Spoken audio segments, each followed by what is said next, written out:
So check this out. It was like that. So I scored it right there, trying to take this piece of insulation off,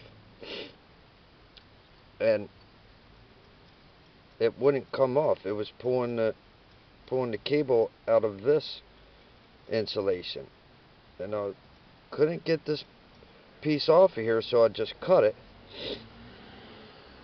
with my baby lobs there. I just cut the copper at where I scored the insulation.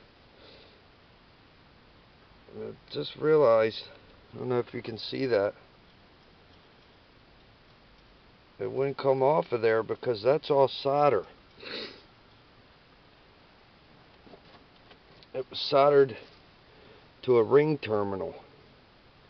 If I was using this cable as a ground before, now I'm using this here. But it's how deep that solder went down the cable inside of the jacket, inside of the insulation.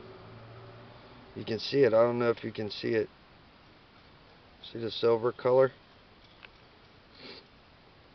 Another benefit for soldering your terminals.